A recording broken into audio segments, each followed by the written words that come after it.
बड़ी अहम बात जिसको आगे बढ़ाएंगे हम, रंजीत जी अभी आए स्टूडियो में, उन्होंने कहा कि एक महत्वपूर्ण बात, इसको ये देखिए कि यहाँ सागरिका घोष मंच साझा कर रही हैं एनडी गठबंधन की इस रैली में, और उधर बंगाल में ममता बनर्जी कह रही है हम तो गठबंधन का हिस्सा नहीं है। क्या है भाई, ये समझने की कोशिश करेंगे, लेकिन उससे पहले अहम खबर देखिए एनडी की रैली से तेजस्वी यादव का बयान। देश में अघोषित इमरजेंसी, तेजस्वी यादव ने कहा देश में नफरत की राजनीति की जा रही है, भाई को भाई से लड़ाया जा रहा है, देश के हर कोने से हमें समर्थन मिल रहा है, मोदी आंधी की तरह आए तूफान की तरह जाएंगे, कहा तेजस्वी यादव ने।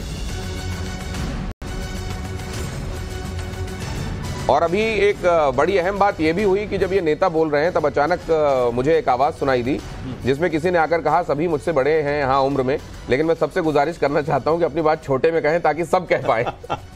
ये मंच में करना पड़ रहा है, ये कोऑर्डिनेशन यहां तक नहीं है तो कोऑर्डिनेशन देश चलाने के संदर्भ में कैसे होगा? तो ये जब कोऑर्डिनेशन यहां नहीं है तो बाकी जगह आप ठीक कह रहे हैं कि बाकी जगह कोऑर्डिनेशन क्या ही होगा। और उसी का एक इससे बड़ा उदाहरण क्या हो सकता है कि ममता कहती हैं, अभी कोलकाता में बोल रही थी ममता, पश्चिम बंगाल में वो कह रही हैं कि अगर सीपीएम कांग्रेस कहता है कि हम इंडिया अलायंस का हिस्सा हैं तो उनको बता दें कि ये नाम ममता ने ही रखा है और अलायंस भी ममता ने ही बनाया है। वह एक दूसरे के खिलाफ लड़ते हैं केरल में और इधर एक साथ लड़ रहे हैं, हम ऐसे अलायंस के खिलाफ हैं। और इधर सागरिका घोष कह रही हैं, टीएमसी के नेता, इधर इंडी गठबंधन का जो ये रामलीला मैदान में जो रैली चल रही है वहां डेरेक ओब्रेन और सागरिका दोनों मौजूद हैं, और वहां सागरिका घोष कह रही हैं कि टीएमसी इंडिया अलायंस में शामिल है, ममता सभा में नहीं आ पाई क्योंकि उन्होंने चुनाव प्रचार शुरू की है और ये तानाशाही के खिलाफ लड़ाई है। तो ये कंफ्यूजन जो है देख लीजिए किस किस स्तर पर है, कंफ्यूजन और लैक ऑफ कोऑर्डिनेशन हर जगह दिखाई दे रहा है। जरा सुन लीजिए 1 मिनट मंच को और उसके बाद वापस आते हैं चर्चा पर। To halt the campaigning. However, more than the awareness that would have been created through Arvind Kejriwal's campaign, his arrest has created, sparked a greater political awareness among the public. The educated, the middle class, the upper class and the youth community who welcomed Arvind Kejriwal's entry. तो चलिए यहाँ पर आप मंच के तमाम रंग देख रहे हैं, कोई बगैर पढ़े बोल रहा है, कोई पढ़कर बोल रहा है, कोई एकदम कंठस्थ करके आया, लेकिन उसको यही नहीं मालूम है कि हमारे इस गठबंधन में कौन है कौन नहीं है। और ममता बनर्जी यहाँ पर कह रही है कि जो लोग केरल में साथ में एक दूसरे को देखते नहीं है, लड़ते हैं, वो यहाँ पर अलायंस में साथ में है। तो सवाल यह है कि वहां पर यही हाल तो लेफ्ट और तृणमूल कांग्रेस का, या तृणमूल कांग्रेस और कांग्रेस का भी रहा है। क्या ये लोग एक साथ वाकई हैं या नाम रख लिया है इंडिया? हमारे साथ जुड़ने वाले अभी के मेहमानों से आपका परिचय करा देता हूं। हमारे साथ शांतनु गुप्ता हैं, पॉलिटिकल एनालिस्ट, और ऋषि मिश्रा हैं, वो भी पॉलिटिकल एनालिस्ट हैं, कांग्रेस की तरफ अपनी सिंपैथी के लिए जाने जाते हैं। लेकिन शांतनु गुप्ता, पहले मैं आपसे समझना चाहता हूं क्या बातें आप मार्क कर रहे हैं गठबंधन के संदर्भ में, एकता के संदर्भ में, कोऑर्डिनेशन के संदर्भ में? देखिए, मैं 2-3 चीजें मार्क कर रहा हूं। एक तो जैसे आपने कहा कि कोऑर्डिनेशन तो जिस पहले दिन से नहीं था, कौन इसका कोऑर्डिनेशन कमेटी का हेड होगा। नीतीश कुमार इसी कश्मकश में निकल ही गए बाहर, उनको यही नहीं पता लगा।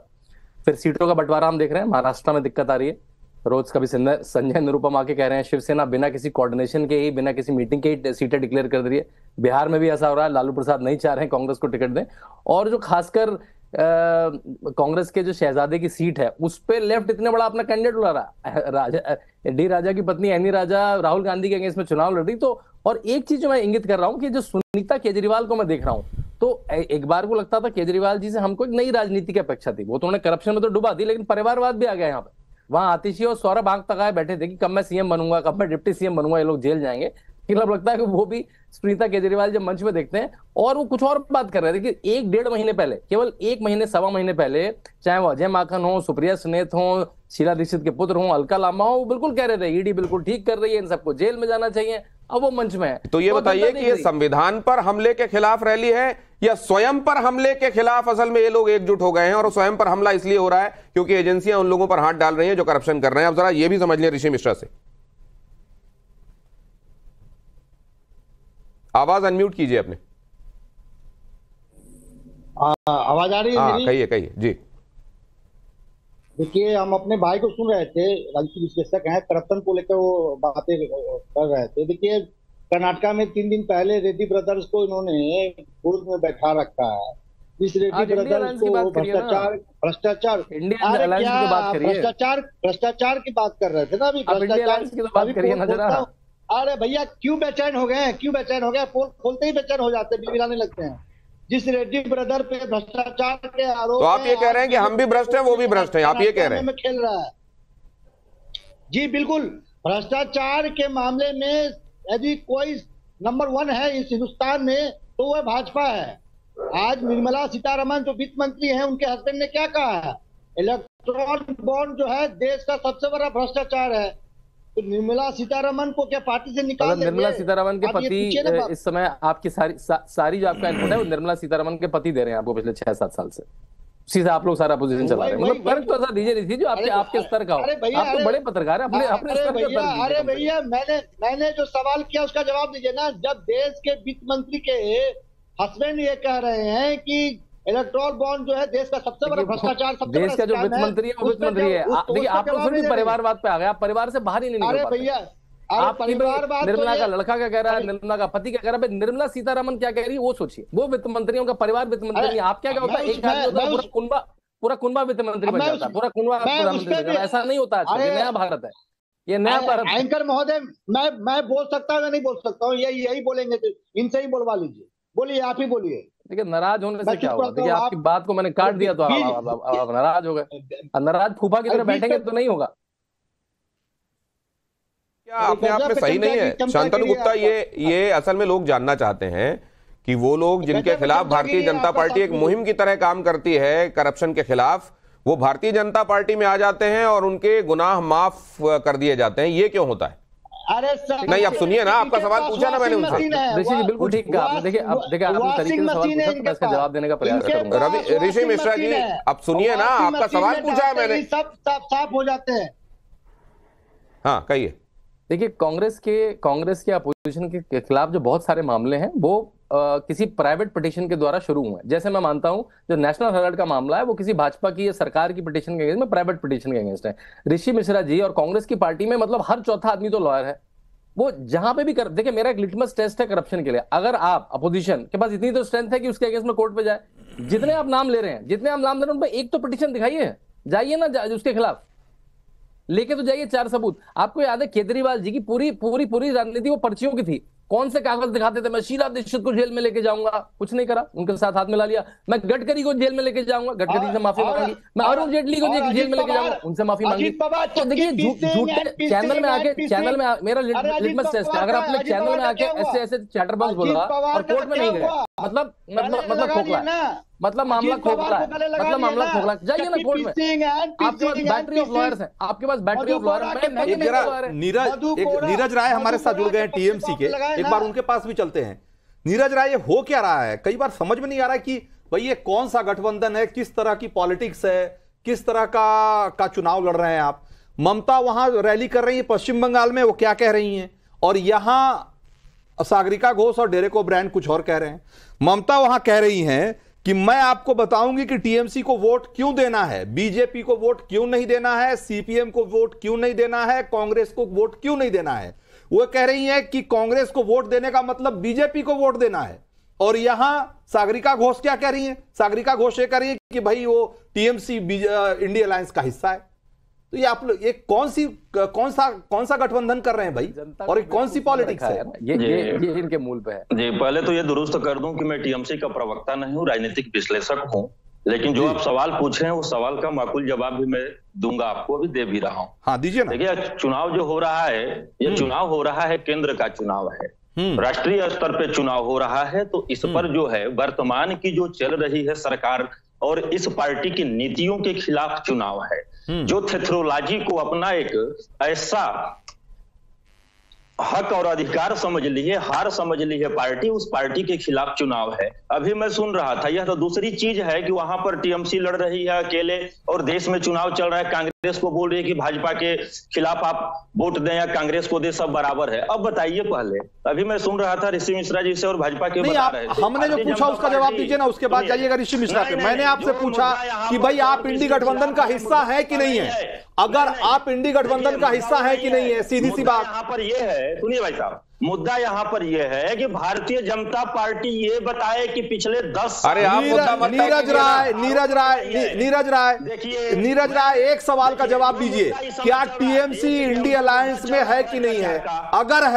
अगर है तो फिर ममता वहां क्यों कह रही है कि भाई बीजेपी को वोट देना कांग्रेस को वोट देना यानी कि बीजेपी को वोट देना। और यहां डेरेक ओब्रेन और फिर सागरिका घोष क्या कर रही हैं यहां इंडिया अलायंस के मंच पे? अगर नहीं है तो, और अगर है तो फिर ममता ऐसा क्यों बोल रही है, बताएंगे ना आप? जो बात भाजपा बोलती जा रही है उसी को आप लोग आगे बढ़ाते। अरे मैं तो भाजपा की बात ही नहीं कर रहा हूं, मैं तो ममता बनर्जी और सागरिका घोष के दो बयान दिखा रहा हूं आपको। दो बयान, एक जो पश्चिम बंगाल में ममता कह रही है और एक जो इंडिया आपने रंजीत जी जो पहला सवाल पूछा था ना, वो बस उतना ही रखिए। तृणमूल कांग्रेस इंडी का हिस्सा है कि नहीं, ये बताइए भाई। इंडिया गठबंधन का हिस्सा तो हर वो दल है जो भाजपा। अरे सीधे सीधे बोलिए ना, तृणमूल कांग्रेस है कि नहीं है, ये बताइए। सुन लीजिए, वो अकेले लड़े, वो तो बढ़िया कर रही है, टीएमसी बढ़िया कर रही है अकेले लड़के। जो 2019 मतलब नहीं है, 1921 में कांग्रेस का वॉक ओवर देने के बाद जो वोट जाकर तो नहीं है ना, इसका मतलब अकेले लड़ रही है तो नहीं है ना।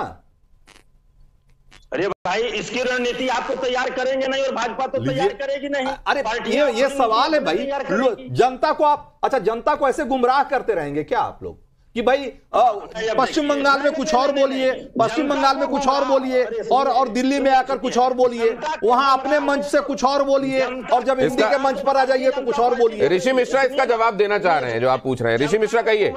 हाँ ऋषि मिश्रा, नहीं टीएमसी के लोगों को नहीं मालूम, आप बता दीजिए कांग्रेस को क्या लगता है, वो टीएमसी उसके साथ है कि नहीं, बता दीजिए। मालूम क्या नहीं है वो छोड़िए। नहीं देखिए, देश की जनता को गुमराह कर रही है। राय साहब का ऑडियो थोड़ी देर के लिए नीचे कीजिए, जरा सुनने दीजिए मिश्रा जी क्या कहते हैं। हाँ, मैं रंजीत जी, मैं आपके सवाल का जवाब दूंगा, लेकिन सवाल मेरा भाजपा से भी है। निर्मला सीतारमण जी कह रही है कि मेरे पास, पहले आप जवाब तो दे दीजिए, पूछ लीजिएगा सवाल। अरे सुन तो लीजिए, हाथ जोड़ के निवेदन, सुन तो लीजिए। निर्मला सीतारमण जी कहती है मेरे पास उस प्रकार का पैसा नहीं है तो इसलिए चुनाव नहीं लड़ रही हूँ। किस प्रकार का पैसा नहीं है? और बाकी बीजेपी उस प्रकार के पैसा से चुनाव लड़ रही है। इस पे भाजपा से मैं जवाब, अरे ठीक है, इसका ले लेंगे जवाब। अब जरा हमारा जवाब दीजिए आप। भाई आपके साथ टीएमसी है कि नहीं? कांग्रेस, भाई इतना तो सबको पता है कि बंगाल में साथ नहीं चुनाव लड़ रहे आप, ये तो सबको पता है। आपको लगाया ही नहीं ममता बनर्जी ने वहां। अब आप ये बताइए कि यहां मंच पर खड़े होकर सागरिका घोष फिर क्यों कह रही हैं कि हम इंडिया अलायंस का हिस्सा है? एक अंडरस्टैंडिंग है। देखिए, आप हर गठबंधन का एक रणनीति होता है।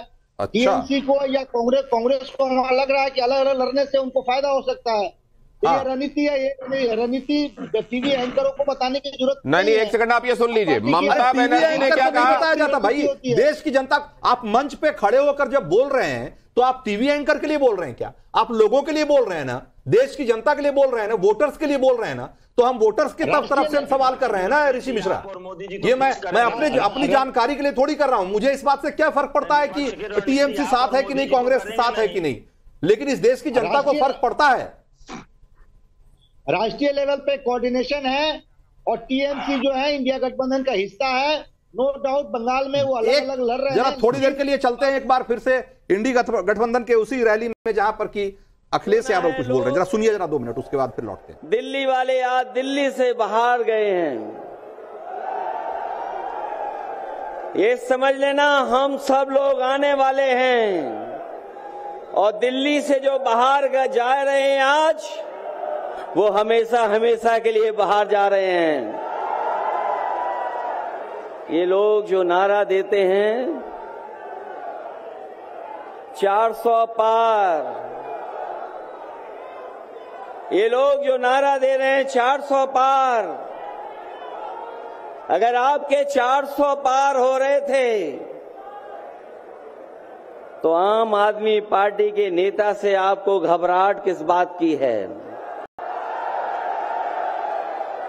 किस बात की घबराहट है? आपने अरविंद केजरीवाल मुख्यमंत्री को जेल भेज दिया, मुख्यमंत्री हेमंत सोरेन को जेल भेज दिया। और मैं तो उस उत्तर प्रदेश से आता हूं जिस उत्तर प्रदेश के लोगों ने भारतीय जनता पार्टी को मौका दिया, उनका स्वागत किया। लेकिन याद रखें, उत्तर प्रदेश के लोग अगर स्वागत करते हैं तो समय आने पर धूमधाम से विदाई भी करते हैं। और जो आपने चुने हुए मुख्यमंत्रियों को जेल भेजा है। न केवल भारत के लोग बल्कि दुनिया के लोग भारतीय जनता पार्टी पर थू थू कर रहे हैं। आपने चुने हुए लोगों को, मुख्यमंत्रियों को जेल भेज दिया। जिस लोकतंत्र में और जिस लोकतंत्र के लिए दुनिया में भारत का सम्मान होता था, आज वही दुनिया में भारत की अगर सबसे ज्यादा थू थू किसी ने कराई है तो वो भारतीय जनता पार्टी के लोग हैं। भारतीय जनता पार्टी कहती है कि वो दुनिया में सबसे बड़ी पार्टी है, लेकिन इनके 10 साल का कार्यकाल आप देखोगे तो ये ब्रह्मांड की सबसे झूठी पार्टी है। केवल दुनिया की नहीं, ब्रह्मांड की सबसे झूठी पार्टी है। और जो लोग ईडी, सीबीआई, इनकम टैक्स को आगे कर रहे हों, उन्हें सत्ता में रहने के लिए, सत्ता को बचाने के लिए अगर इन संस्थाओं को आगे कर रहे हैं, पूरी दुनिया में जितनी थूथू हुई है वो भारतीय जनता पार्टी के लोगों ने कराई है। कोई बात तो ऐसी कही है मंच से जो दुनिया के, हिंदुस्तान में रहने वाले लोगों के गले उतरे। हिंदुस्तान की क्या पोजीशन है वर्ल्ड ओवर इस समय? उस समय आप कह रहे हैं कि अगर दुनिया भर में कहीं कुछ खराब हुआ है तो भारतीय जनता पार्टी की वजह से हुआ है। ये लोगों के हलक से नीचे जाएगा क्या? इस तरह की बातें मंच से जब कही जा रही हैं तो पब्लिक कनेक्ट का ध्यान रखा जा रहा है क्या? बिल्कुल नहीं। और पब्लिक कनेक्ट तो क्या ही, पब्लिक तो कंफ्यूज है। असल में मैं आपको दो बयान दिखाना चाहता हूं दिनेश, और अपने दर्शकों को भी दिखाना चाहता हूं। आज 2 रैलियां हो रही है, बल्कि आज कई रैलियां हैं इनफैक्ट, और बीजेपी का भी आज से एक तरीके से चुनावी अभियान शुरू होगा मेरठ से। और यहां आप इंडी की रैली, इंडी गठबंधन की रैली देख ही रहे हैं। ममता बनर्जी पश्चिम बंगाल में रैली कर रही हैं। जरा पश्चिम बंगाल में जो ममता बनर्जी कह रही हैं और उनके पार्टी के नेता जो इंडी के मंच पर मौजूद हैं, जरा दोनों को सुनिए, उसके बाद जनता को मजा आने वाला है कि उनको समझ में नहीं आया कि सुनिएगा। आज जरा सुनाइए इनको। আমার আজকে কয়েকটা কথা, কেন তৃণমূলকে ভোট দেবেন আর কেন বিজেপিকে ভোট দেবেন না, কেন সিপিএম কংগ্রেসকে ভোট দেবেন না। অল ইন্ডিয়ার অ্যালায়েন্স আমি তৈরি করেছি, নামটাও আমার দেয়া, ভোটের পরে আমি দেখে নেব। কিন্তু বাংলায় সিপিএম কংগ্রেস বিজেপি আমাদের বিরুদ্ধে লড়াই করছে। সিপিএম কে ভোট দেওয়া মানে বিজেপি কে ভোট দেওয়া, কংগ্রেস কে ভোট দেওয়া মানে বিজেপি কে ভোট দেওয়া, আর একটা লেজুর পার্টি মুসলিম পার্টি হয়েছে, সেটাকে ভোট দেওয়া মানে বিজেপি কে ভোট দেওয়া, আর বিজেপি কে ভোট দেওয়া মানে বিজেপি কে ভোট দেওয়া। লড়ছি আমরা একলা, যদি তো ডাক শুনে কেউ না আসে। तृणमूल कांग्रेस और ममता बनर्जी की तरफ से मैं कहना चाहती हूं कि ऑल इंडिया तृणमूल कांग्रेस का पूरा समर्थन, ममता बनर्जी का पूरा समर्थन अरविंद केजरीवाल जी के साथ है, आम आदमी पार्टी के साथ है। मैं ये भी दोहराना चाहती हूं कि ऑल इंडिया तृणमूल कांग्रेस पूरी की पूरी तरफ से हम इंडिया अलायंस में। तो सागरिका घोष ने तो हिंदी में कहा, आपने सुनी लिया होगा कि टीएमसी पूरी से पूरी तरीके से इंडिया अलायंस के साथ है। और जब ये सागरिका घोष बोल रही थी उसके कुछ ही मिनट पहले पश्चिम बंगाल में जो ममता बनर्जी बांग्ला में बोल रही थी, उसका मतलब भी मैं आपको समझा देता हूं। ज्यादातर हिंदी समझने वाले लोग, हिंदी भाषी लोग बांग्ला भी समझ ही लेते हैं, आपने समझ लिया होगा, फिर भी मैं बता देता हूं कि उन्होंने क्या कहा। उन्होंने कहा कि मैं आपको बताऊंगी कि टीएमसी को क्यों वोट देना है और बीजेपी को वोट क्यों नहीं देना है, क्यों सीपीएम को वोट नहीं देना है, क्यों कांग्रेस को वोट नहीं देना है। मैं इंडिया अलायंस मैंने बनाया, ये नाम मैंने ही दिया। वोट देने के बाद क्या करना है देख लेंगे, लेकिन बंगाल में सीपीएम को वोट देने का मतलब बीजेपी को वोट देना है, कांग्रेस को वोट देने का मतलब, जी हां, कांग्रेस को वोट देने का मतलब बीजेपी को वोट देना है। ये ममता बनर्जी कह रही है पश्चिम बंगाल में। और यहां सागरिका घोष, उन्हीं की पार्टी की नेता, इंडी गठबंधन के मंच पे खड़ी होकर कह रही हैं कि टीएमसी पूरी तरीके से इंडी गठबंधन के साथ है। और नीरज राय क्या कह रहे हैं? हो क्या रहा है भाई? नीरज राय पॉलिटिकल एनालिस्ट हैं और टीएमसी के सिंपैथाइजर हैं। वो जब इनसे जवाब मांगा जाता है तो कहते हैं रणनीति हम आपके सामने काहे खोल दें। हाँ। तो क्या जनता को बरगलाने और भ्रमित रखना ही इंडी गठबंधन की रणनीति है क्या? जरा यह भी समझना पड़ेगा। ये जरा मैं समझ लेता हूं, यही रणनीति है क्या गुप्ता जी? ये शांतनु गुप्ता जी हमसे पूछिए, हम बता दें। नहीं, आपने तो बता दिया, खूब अच्छे से सुना हमने। आपने तो बताया नहीं था। आपके पास 4 बार ये सवाल लेके आए थे हम। देखिए, एक तो जो जब हम ममता जी को सुने कांग्रेस को वोट देबे ना, सीपीएम को वोट देबे ना, सबको समझ में आता है कांग्रेस को वोट मत दो, सीपीएम को वोट मत दो। और इधर सागरिका घोष बोल रही है जो आपने दिखाया, एक बार तो उसमें हंसी आती है, लेकिन एक बार उससे दुख भी होता है कि भाई क्या आपने जनता को बेवकूफ समझ रखा है क्या? मतलब आप कुछ भी कहते रहेंगे और जनता आप पे मान जाएगी। जनता देखिए इस सोशल मीडिया के जमाने में 24/7 मीडिया के जमाने में नहीं, उनको ये लग रहा है जो बंगाल में बोल रहे हैं वो बाकी जगह पे नहीं सुना जाएगा और जो दिल्ली में बोला जा रहा है वो बंगाल तक नहीं पहुंचेगा। इनको लगता है ऐसा कि मैं तो इधर छुप के इधर के बंगाल के वोटर को ये कह दूंगी, दिल्ली के वोटर को ये कह दूंगा, हम चकमा दे के निकल जाएंगे और वो सरकार बनेगी। ऐसे नहीं सरकार बनेगी। बांग्ला में कुछ और बोलो, हिंदी में कुछ और बोलो। कांग्रेस को वोट देवे ना, सीपीएम को वोट देवे ना, अभी बीजेपी ये नाइल निकालेगी और चलाएगी एडवोकेसी के बराबर। ये लोग भी जनता को क्या चाह रहे हैं, क्या समझ रहे हैं इनके प्रवक्ता बेचारे? अच्छा, वो देखिए उन्होंने क्या कहा, ये लोग भी जनता को बरगला रहे हैं। मतलब बरगलाना हमारा काम है, ये भी बरगला रहे हैं। क्यों, मैं ठीक कह रहा हूं मिश्रा जी? क्या बोलेंगे मिश्रा जी? मुझे तो दया आ रही है मिश्रा जी पे। देखिए, भाजपा वाले लोग भी जनता को बेवकूफ समझते हैं। जिसको 3 दिन पहले भ्रष्टाचारी कहते हैं, चक्की पीसिंग एंड पीसिंग कहते हैं, उसको 3 दिन के बाद सदाचारी करने लग जाता है। अजीत पवार चच्चा की भतीजा चक्की पीसिंग एंड पीसिंग एंड पीसिंग, और 3 दिन के बाद सदाचारी हो जाते हैं। शांतु जी, कहाँ चले जाती है आपकी नैतिकता, आपकी जो पत्रकारिता जो है? इतने बड़े पत्रकार आप बनते हैं, लंदन अमेरिका कहाँ घूमते हैं, और उस पे आप नहीं बोलना चाहते हैं हमारे नरेंद्र मोदी जी पे। पर्सनल क्या पालेंगे आप? भ्रष्टाचार पे आपका क्या रुख है? जो व्यक्ति 3 दिन पहले भ्रष्टाचारी होता है वो मोदी जी के लिए 3 दिन के बाद सदाचारी हो जाता है। उस पे तो नहीं बोलेंगे, दही जम जाएगा। बिल्कुल बोलूंगा, मैंने तो बोला है कि आज चाहिए अभिषेक मनु सिंघवी से बोलिए, अभिषेक मनु सिंघवी से बोलिए जो सुना है 10 लाख लेते हैं हियरिंग के, उनसे बोलिए एक बार पैसा ना लें और जाए ना अजीत पवार को लेके कोर्ट में। जिसको भी कह रहे कोर्ट में लेके जाए ना, चैनल में केवल चैनल में पचपच करने से क्या होगा? कोर्ट में लेके जाएगा। नहीं, हम संजीव कौशिक के पास भी जाते हैं जरा। संजीव कौशिक मंच का क्या हाल दिखाई दे रहा है? एक जगह पर इकट्ठे तो हैं सब, लेकिन एक साथ हैं क्या? देखिए गौतम जी, जो दिखाई दे रहा है वो दिख रहा है और आप भी वही देख रहे हैं जो हम देख रहे हैं। मूल बात यह है कि लोकतंत्र चलता है लोकलाज से, और केंद्र के सत्ता में बैठे हुए लोग जब लोक लज्जा त्याग दें तो इस तरह की दृश्य स्वाभाविक रूप से आपको देखने को मिलेंगे। भ्रष्टाचार से ही लड़ाई की बात है ना। अरे 8 महीने भी तो नहीं हुए थे प्रफुल्ल पटेल को एनडीए ज्वाइन किए हुए, क्लीन चिट देना शुरू हो गया। 3 दिन पहले क्लोजर रिपोर्ट दाखिल हो गई दिल्ली के राउंड एवेन्यू कोर्ट में। इसके बारे में चर्चा नहीं करेंगे, आप भी नहीं करेंगे। सच बात यह है, कोई चर्चा नहीं करेगा। ये भ्रष्टाचार से लड़ने का कौन तरीका है? सीबीआई ईडी दौड़ रही थी, उनके पीछे पीछे दौड़ रही थी, और जो ही उन्होंने ज्वाइन किया 8 महीने में क्लोजर रिपोर्ट। देखिए, बड़े बेशर्म तरीके के लोग हैं केंद्र में बैठे हुए लोग। यहाँ जब मेन इलेक्शन की बात होती है, सिटिंग सीएम को आप जेल में डाल देते हैं, एक और सीएम को वहां से उठा लेते हैं, देश के प्रमुख विपक्षी पार्टी का खाता सीज करते हैं, धमकी देते हैं आप यहाँ पे बैठ करके।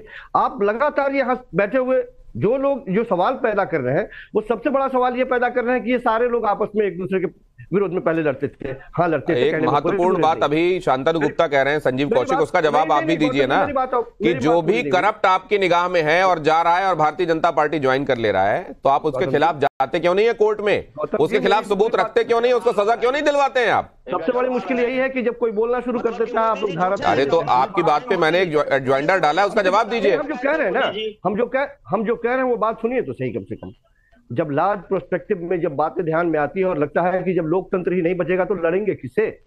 पहले तो उस तानाशाह रवैये वाले आदमी को कुर्सी पे हटाना है ना। आप कह रहे हैं कि आप बंगाल में अलग लड़ रहे हैं, ममता बनर्जी ने वहां क्या कहा? क्यों तानाशाह रवैया जिसके साथ आप खड़े हैं, उन्होंने 50 बार से ज्यादा धारा 356 का दुरुपयोग किया, उन्होंने 90 बार देश में राष्ट्रपति शासन लगाया। आप उनके साथ खड़े हैं और आप कह रहे हैं कि तानाशाही से लड़ रहे हैं, लोकतंत्र बचाने के लिए लड़ रहे हैं। भाई, इस सरकार जो जिससे लड़ रहे हैं उसका इतिहास है कि उसने आज तक कभी राष्ट्रपति शासन नहीं लगाया धारा 356 का गलत उपयोग करके। लेकिन आप कह रहे हैं कि हम जिसने देश में इमरजेंसी लगाया, आप उसके साथ खड़े हैं और आप कह रहे हैं कि हम लोकतंत्र और संविधान बचाने के लिए लड़ रहे हैं। जो लोग भ्रष्टाचार में जेल जा रहे हैं उनके साथ आप खड़े हैं।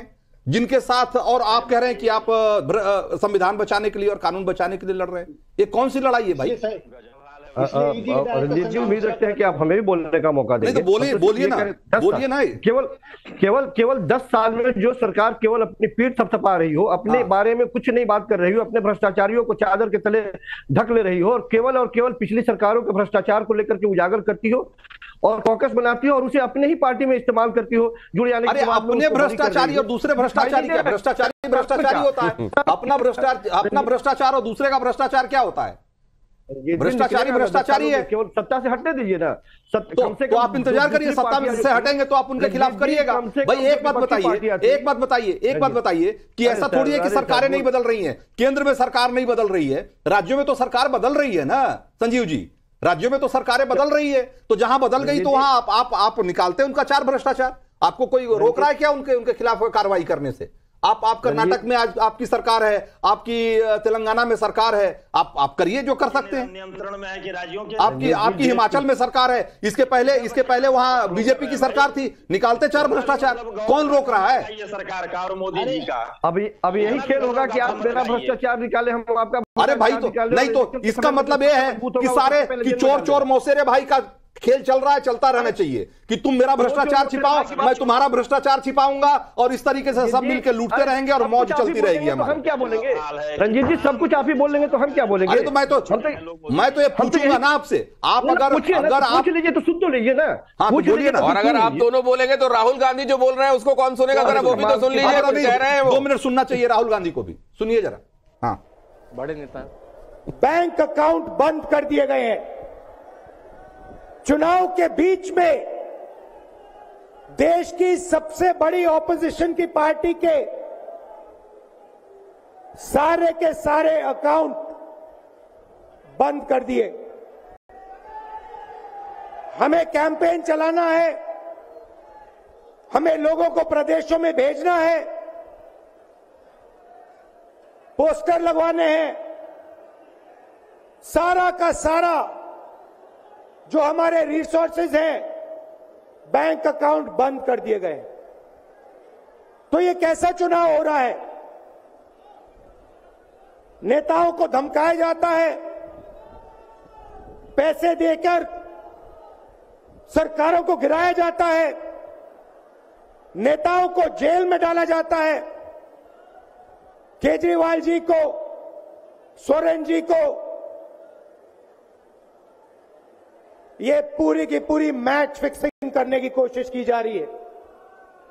और ये मैच फिक्सिंग सिर्फ नरेंद्र मोदी नहीं कर रहे हैं। नरेंद्र मोदी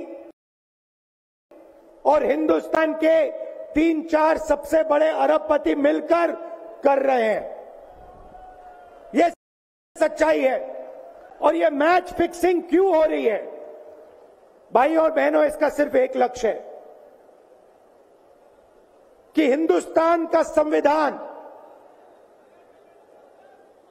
जिसने इस देश के गौरव को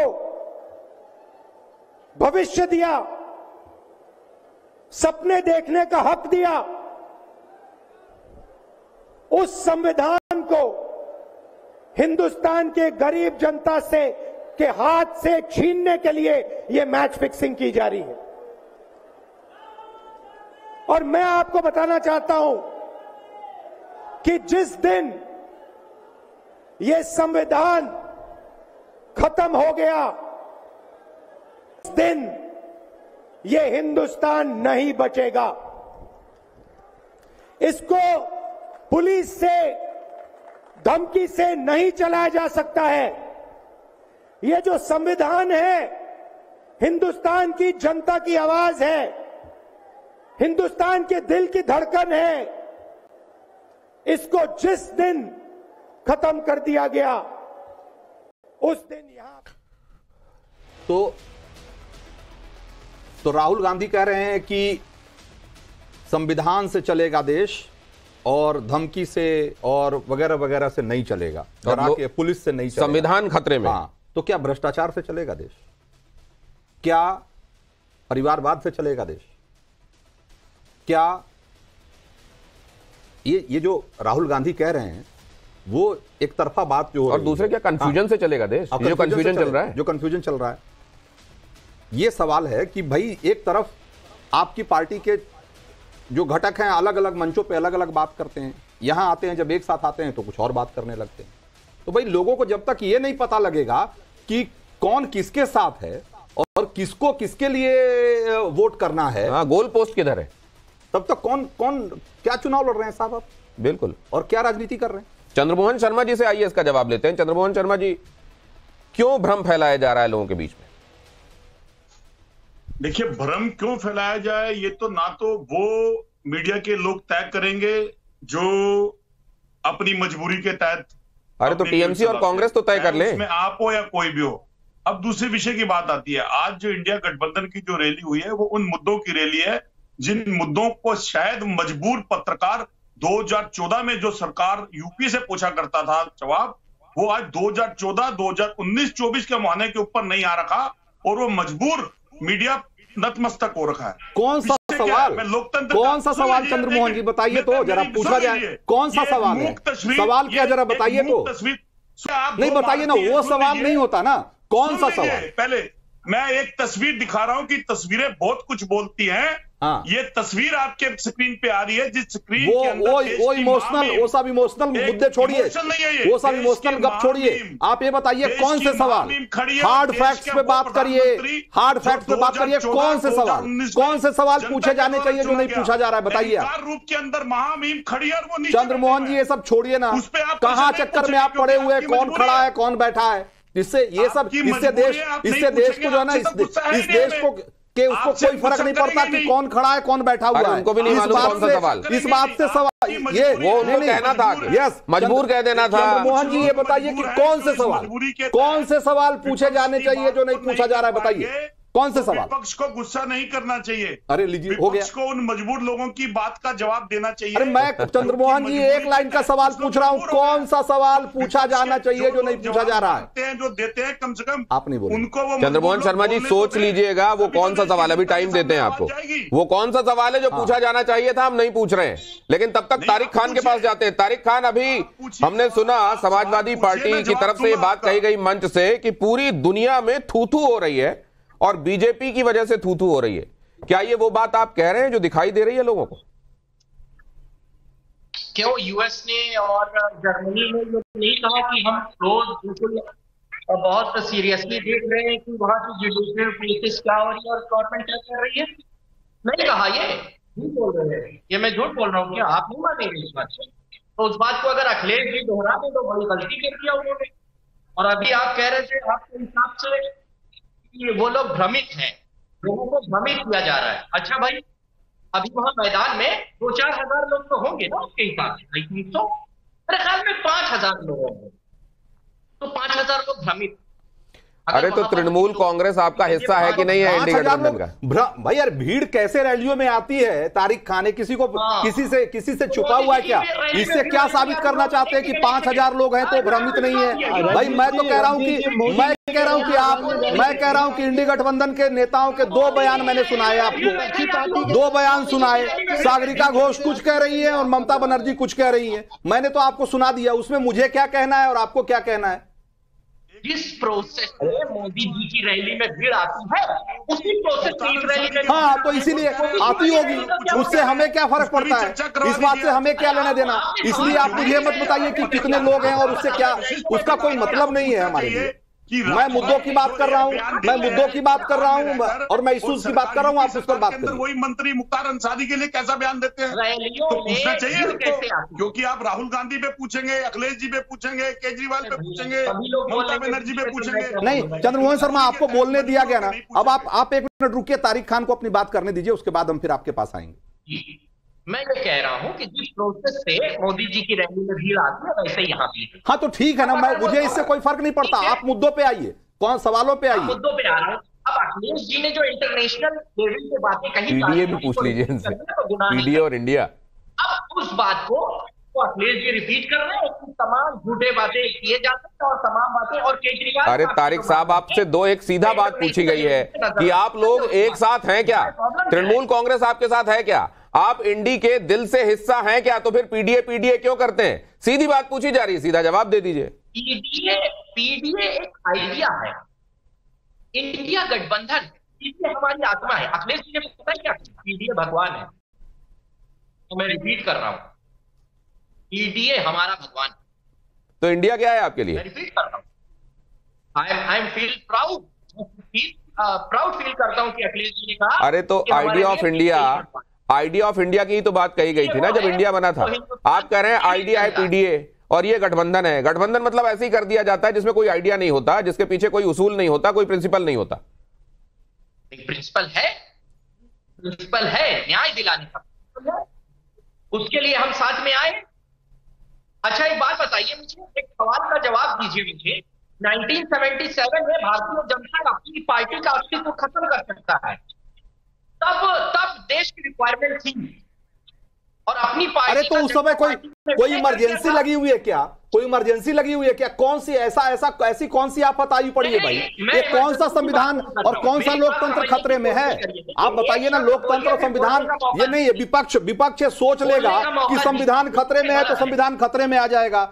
ये विपक्ष सोच लेगा कि नहीं लोकतंत्र खतरे में है तो खतरे में हो जाएगा, इसलिए क्योंकि आपके 4 नेता आप भ्रष्टाचार के आरोप में जेल में, इसलिए सब खतरे में हो गया। अब सवाल जवाब भी सुन लीजिए। तारिक भाई, एक तो आप जहां से बैठे हैं वहां सिग्नल का कोई प्रॉब्लम है, तो आप जरा इसको सही करवाइए। हम आपके पास आते हैं। शांतनु गुप्ता के पास एक बार जाना चाहता हूं। शांतनु गुप्ता, ठीक है तारिक भाई, अब आपसे आगे निकल चुका हूं क्योंकि सिग्नल की प्रॉब्लम आ रही थी। मैं आपके पास वापस लौटता हूं, लेकिन शांतनु गुप्ता आपसे बात करने के बाद हमको थोड़ी देर के लिए रुकना पड़ेगा। आपसे मैं जरा ये बात करना चाहता हूं कि ये एक मुद्दा बनाया जा रहा है कि उस समय देखिए 77 में भी क्या हुआ था, कौन कौन साथ में आ गया था, और आज भी हाल ऐसा ही है। नहीं देखिए, 77 में सबने अपनी पार्टी की अस्तित्व को विलीन कर दिया था। सब जनता पार्टी में मिल गए थे उसके बाद, और उन्होंने साथ में सरकार चलाई 3 साल। अगर ये ऐसा कर पाए तो ये तो देखिए सीट शेयरिंग नहीं कर पा रहे। वहां पे सबने अपनी पार्टी का विलीन कर दिया था जनता पार्टी में, और तब वो जनता पार्टी चुनाव लड़ी थी और सत्ता में आई थी। यहां तो वो कह रही है ममता जी कांग्रेस को वोट देवे ना। इसमें कांग्रेस के प्रवक्ता क्या कहेंगे? वो चिल्ला के माइक पे कह रही है घूम के कांग्रेस को वोट देवे ना, सीपीएम को वोट देवे ना। ये जनता पार्टी एक्सपेरिमेंट नहीं था। जनता पार्टी बहुत अच्छा एक इमरजेंसी के खिलाफ एक मूवमेंट था। इसको आज में किसी तरह से तुलना नहीं करते थे। देखिए इमरजेंसी में जो 3-4 बड़े अखबार थे, सबके न्यूज़पेपर के ऑफिस जला दिए गए थे। अभी तो सारे अपोजिशन के लोग चैनल पे बैठे अपनी बात कर रहे हैं। कोई ध्रुव राठी वीडियो बना रहा है, कोई कौन आदमी बंद है? जो आदमी अपनी आवाज कहना चाहता है सोशल मीडिया न्यूज चैनल के माध्यम में, मैं तो देखिए दिन में 4 चैनल करता हूं, 5 चैनल करता हूं, सब में 4 लोग बैठे होते हैं जो अपनी अपनी बात कह रहे होते हैं। कोई कांग्रेस से होता है, कोई टीम से होता है। ये कौन सी इमरजेंसी है भाई? बिल्कुल, कितनी बेकार इमरजेंसी लगाई है नरेंद्र मोदी। जिस जगह पर आकर आप अपनी बात कहते हैं, जहां पर आप अपनी बात चीख कर कहें और पब्लिक मंच पर कहें और जनता उसको सुने, पूरा देश उसको सुने, उसको भी इमरजेंसी का नाम दे दिया गया है। सुनीता केजरीवाल सोनिया गांधी के बगल में बैठी हुई आपको मंच में दिखाई दे रही है, और ज्यादा ये सुर्खियां देख लीजिए तो पता चल जाएगा।